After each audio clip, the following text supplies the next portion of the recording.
علی بھائی وہ بھی مفتی صاحب اپنی ویڈیو بنائی انہوں نے وہ سفیان بن عینیہ کا کہہ دیا کہ بھئی ان کو استثناء حاصل ہے، اور وہ تدلیس کوئی نہیں تدلیس سفیان بن عینہ ہے اور اسماعیل ہے، دو ہیں اس میں مدلس، ان سے روایت کر رہے ہیں، امام مسلم نے مقدمے میں لکھا ہے، اور یہ تو پیٹ رول ہے، اگر کوئی اس رول کو نہیں مانتا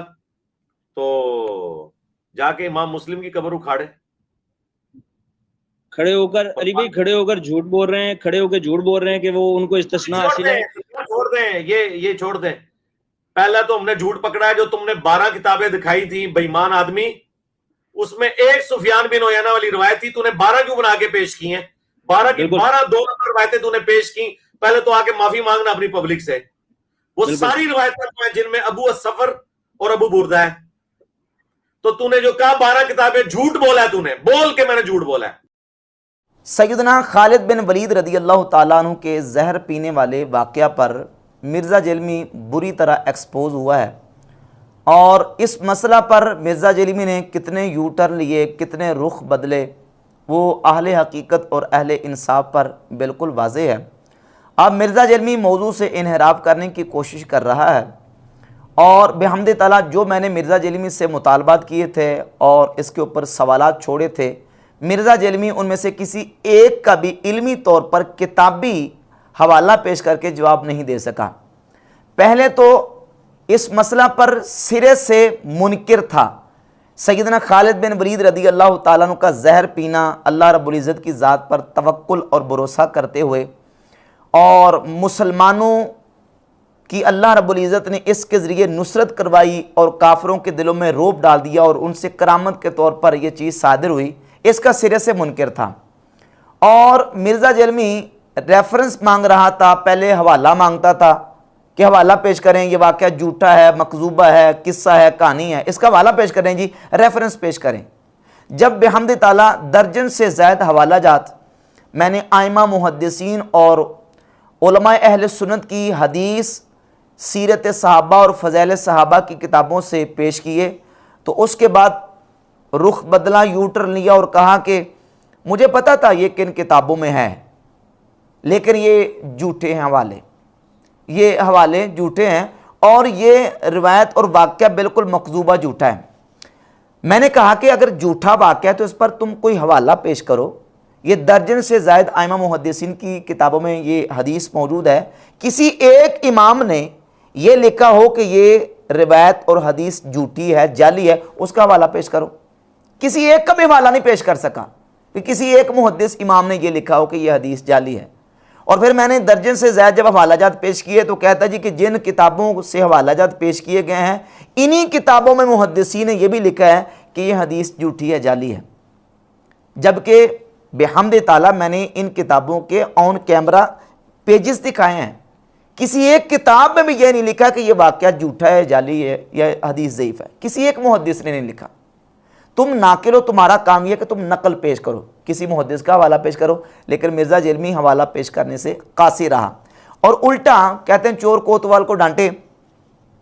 اب جو لیٹسٹ بیان دیا ہے اس کے اندر جو اس نے زبان استعمال کی ہے، بے ایمان، منافق، چوزا، چوہا، اس طرح کے الفاظ استعمال کر کے یہ اپنی حیثیت بتا رہا ہے کہ میرے پاس یہ کچھ اب رہ گیا ہے، علمی دلیل اور علمی جواب میرے پاس اس کا کوئی نہیں ہے۔ بیان میں اس نے یہ کہا کہ پہلا تو ہم نے جھوٹ پکڑا ہے، یعنی میرا جھوٹ پکڑا ہے، کہتا پہلا تو ہم نے جھوٹ پکڑا ہے جو تم نے 12 کتابیں دکھائی ہیں، بے ایمان آدمی، اس میں ایک سفیان ابن عینہ والی روایت تھی، تم نے 12 کیوں بنا کے پیش کی ہیں؟ یہ بھی اس کا بہتان ہے، میں نے کب 12 بنا کے پیش کی ہیں؟ میں نے تو 12 سے زائد کتابوں کی حوالہ جات پیش کی ہیں، اور تمہارا یہ کہنا کہ ایک سفیان ابن عینہ والی روایت ہے، یعنی ایک سفیان ابن عینہ والی صحیح روایت ہے، یہ بتاؤ ذرا۔ اگر تو تم کہو کہ صحیح روایت ہے پھر تمہارا مقدمہ ثابت ہو گیا، اور اگر تم یہ کہو کہ سفیان ابن عینہ والی ایک ضعیف روایت ہے، باقی کوئی روایت نہیں ہے، تو یہ تمہارا جھوٹ ہے، ایک روایت ہے۔ پہلے بیان میں تم یہ مان چکے کہ مینلی 3 سندیں ہیں، ایک قیس بن ابی حازم والی، وہی سفیان ابن عینہ جس میں آتے ہیں، اور ابو سفر والی اور ابو بردہ والی، تم مینلی 3 سندیں مان چکے ہو، اور اب تم آ کے یہ کہہ رہے ہو کہ ایک ابن عینہ والی روایت ہے، یہ تم نے 12 بنا کے پیش کی ہیں۔ کب میں نے 12 بنا کے پیش کی ہیں؟ میں نے تو 12 سے زائد کتابوں کے حوالہ جات پیش کی ہیں، اور اس کے مختلف طرق میں نے عوام کے سامنے رکھے ہیں کہ جس روایت اور حدیث کے بارے میں مرزا جیلمی یہ کہتا ہے جی کہ اس کا حوالہ پیش کریں، یہ جھوٹا واقعہ قصہ کہانی ہے، یہ ائمہ محدثین اور علماء ہیں جنہوں نے اس واقعے کو اپنی کتب حدیث اور فضائل میں ذکر کیا ہے۔ اچھا پھر اب اگلی بات یہ ہے، کیا ایک حدیث ہو اور وہ حدیث درجن سے زائد کتابوں میں موجود ہو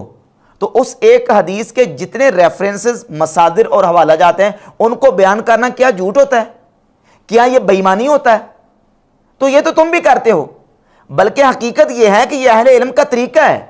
کہ وہ ایک حدیث اس کے جتنے ترک ہوتے ہیں اور جہاں جہاں جس کتاب میں آئی ہوتی ہے اس کے حوالہ جات پیش کر دیتے ہیں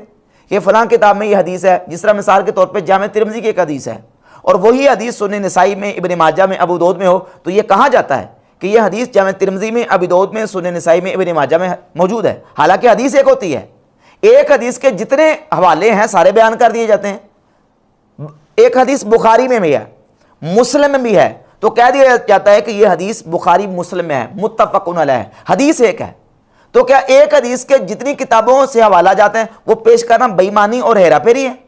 یا یہ نعوذ باللہ منافقت ہے؟ یہ تو اہل علم کا طریقہ ہے۔ اور اسی طریقے کے مطابق بحمد تعالیٰ میں نے اس حدیث کے جو متعدد طرق تھے اور جن کتابوں میں محدثین نے اس حدیث کو بیان کی ہے اس کے حوالہ جات میں نے پیش کیے ہیں، اور اس پر بھی مرزا جیلمی کو پریشانی ہے۔ پہلے حوالہ مانگ رہا تھا، درجن سے زیادہ حوالہ جات پیش کیے، تو اب یہ کہتا ہے تم نے حوالے کیوں پیش کیے ہیں؟ اور پھر کہتا ہے 12 کی 12 2 نمبر روایتیں پیش کی ہیں، تو آ کے معافی مانگا اپنی پبلک سے۔ کس بات کی معافی مانگو؟ کہ میں نے 12 حوالے پیش کیے ہیں لہذا مجھے معافی دے دو، اس بات کی معافی مانگو؟ یہ مختلف طرق کے ساتھ یہ حدیث محدثین کی کتابوں میں موجود ہے، اور نہ صرف موجود ہے بلکہ یہ کہتا ہے جی ان محدثین نے یہ بھی لکھا کہ یہ حدیث ضعیف ہے، جبکہ انہی کتابوں میں یہ لکھا ہوا ہے محققین نے اور محدثین نے کہ یہ حدیث صحیح ہے۔ اس کے حوالہ جات میں نے پیش کیے۔ مثال کے طور پہ امام احمد ابن حنبل رحمۃ اللہ کی کتاب فضائل الصحابہ، یہ تحقیق و تحکیم کے ساتھ اردو ترجمے کے ساتھ یہ چھپ چکی ہے، اور اس فضائل الصحابہ کا مرزا جیلمی نے باقاعدہ تعارف کروایا، لمبا چوڑا تعارف، اور اسی نسخے کا کہتا ہے یہ کتاب فضائل الصحابہ یہ ہمارے جہلم شہر سے بک کارنر سے اردو ترجمے کے ساتھ چھپ چکی ہے۔ اس کی تحکیم کی ہے عرب اسکالر شیخ وسیع اللہ بن محمد عباس نے۔ یہ پہلی دفعہ یہ کتاب الحمدللہ ہمارے جہلم شہر سے چھپی ہے۔ امام احمد بن حنبل رحمہ اللہ کی کتاب فضائل صحابہ، دنیا میں فضائل صحابہ کے اوپر سب سے بڑی یہ کتاب ہے۔ 1903 احادیث ہیں انٹرنیشنل نمبر کے مطابق، اور یہ تحکیم ایک عرب اسکالر کی تحکیم کے ساتھ چھپی ہوئی ہے، شیخ وسیع اللہ بن محمد عباس کی تحکیم کے ساتھ۔ یہی نسخہ، یہی کتاب اور اسی محقق اور اسی عرب اسکالر کی تحکیم کے ساتھ جو کتاب چھپی ہے، اس میں روایت نمبر 1481 اور 1482 آپ نکال لیں۔ عرب محقق وسیع اللہ بن محمد عباس نے ان دونوں روایات کے نیچے اس کی تحقیق میں لکھا کہ تحقیق اسنادہ صحیح، اس کی سند صحیح ہے۔ شیخ عوامہ عرب محقق ہیں، انہوں نے المصنف ابی شیبہ کی تحکیم اور تحقیق میں اس حدیث کو صحیح قرار دیا۔ شیخ عمران شرح اصول اعتقاد اہل سنہ کی تحکیم میں اس حدیث کو صحیح قرار دیتے ہیں۔ اور اس کے علاوہ امام حیثمی رحمۃ اللہ علیہ کی کتاب مجمع الزوائد، امام حیثمی نے مجمع الزوائد میں سیدنا خالد بن ولید رضی اللہ تعالیٰ عنہ کی اس حدیث کو ذکر کیا، اس کے طرق کی طرف اشارہ کیا، اور اس حدیث کے رجال کو صحیح اور اس کی سند کو متصل قرار دیا۔ اب اس پر مرزا جیلمی نے ایک تو الزام لگایا، بہتان لگایا، اور اوپر سے جھوٹ باندھا۔ بہتان یہ لگایا کہ مجمع الزوائد امام حیثمی کی کتاب سے اس مفتی نے امام حیثمی کے آدھے کومنٹس پڑھے ہیں۔ اس کا ایک بیان اپلوڈ ہوا ہے 3 مئی 2022 کو، ٹائم قیامت تک ہے، یہ 3 مئی کو اپلوڈ ہوا ہے اس کا بیان، اور میرا جو بیان تھا وہ 1 مئی 2022 کو اپلوڈ ہوا تھا، اور اس میں میں نے بحمد تعالیٰ پوری تفصیل کے ساتھ مجمع الزوائد کی جو عبارت ہے اور امام حیثمی کے کمنٹس ہیں پورے تفصیل کے ساتھ واضح طور پہ اس کو بیان کیا ہے۔ پہلی بات یہ کہ ہم امام حیثمی کے الا ان ابا سفر سے آگے والے کمنٹس نہ بھی پڑھیں تو مقدمہ ثابت ہو جاتا ہے۔ کیوں؟ اس لیے کہ امام حیثمی جو تبصرہ کر رہے ہیں،